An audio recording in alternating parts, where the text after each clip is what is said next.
In the second part of this online tutorial, we'll take a look at the Affordable Housing Production Survey and Scoring tool itself. Please note that throughout the tutorial, fields in green are completed by the Council, while fields in blue are to be completed by the assigned local official.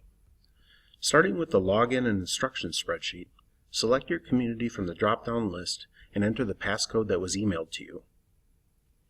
Upon successfully matching your community name and passcode, you'll receive a message instruction to move to the first of the spreadsheets at the bottom of the workbook, entitled Recent New Construction. Under the revised guidelines, communities can receive points for up to 10 new construction projects completed within the past 10 years. In our test example, we can see that 2 projects were completed during this period, Maple Way Apartments and Autumn Leaf Phase 2. To complete the spreadsheet, first check the fields in green for accuracy, noting any known deficiencies in the Notes and Additional Details section at the bottom of the spreadsheet. Second, input any owner-occupied units affordable to households earning between 81 and 115% of Area Median Income, or AMI, for each project listed. Third, input the dollar value of any waived fees or fee reductions for the project or projects. Fourth, input an X into any applicable fields in the blue columns to right, noting which financial tools and local official controls were used, adjusted, or waived for each project. And finally, if there are additional new construction projects including an affordability component that are not listed in the main table, enter project information into the 5 blue rows below. Next, let's move to the Recent Rehabilitation and Preservation spreadsheet. Under the revised guidelines, cities can receive points for up to 10 preservation projects undertaken in the last 7 years and/or rehabilitation projects in the last 3 years. You can complete this tab much the same as the new construction spreadsheet. First, verify all pre-populated information. Enter any owner-occupied units affordable to households earning between 81 and 115% of AMI. Enter the value of any reduced or waived fees. Input an X into any applicable field in the blue columns to right. And add any additional projects in the same manner as on the new construction spreadsheet. Next, let's review the Housing Programs and Policies spreadsheet. Up to 25 points are available in this category for local housing initiatives, housing program participation, and adopted housing policies. In this spreadsheet, most, if not all, of the information will be provided by the local user.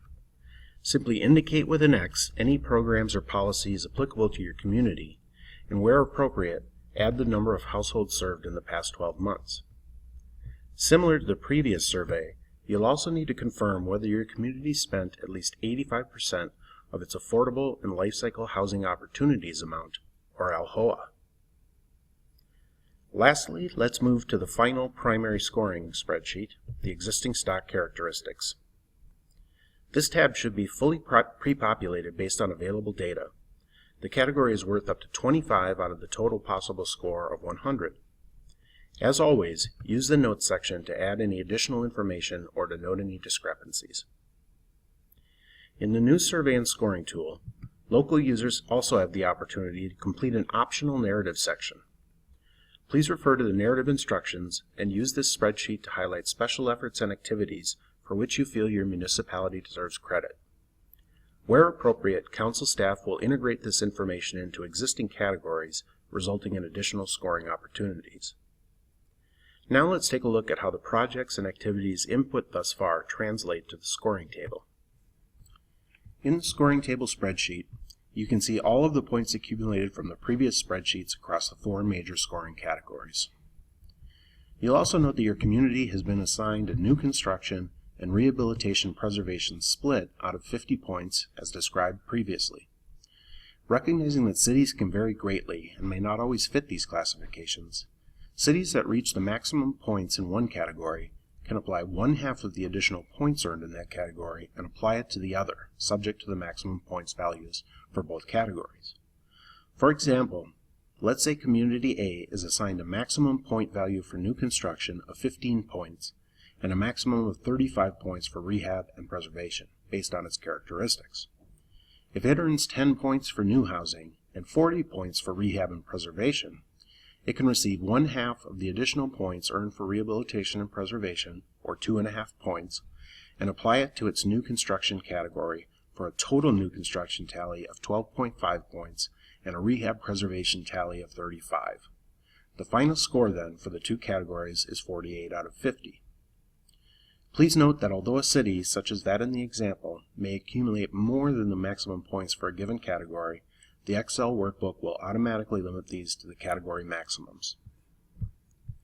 The total housing performance score is located at the bottom of the spreadsheet, and the spreadsheet will automatically test your earned score under the new guidelines against 80% of the average of your last 5 years' scores under the hold harmless provision.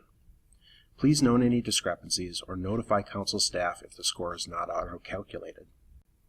Finally, please note that on the bottom right, there is a spreadsheet tab called Resources.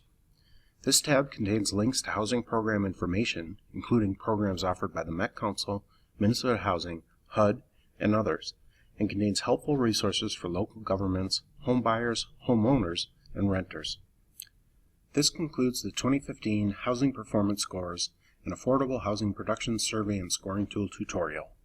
We hope that you have found it useful. For questions or comments, please use the contact information here or contact your local sector representative. Thank you for participating in this online tutorial.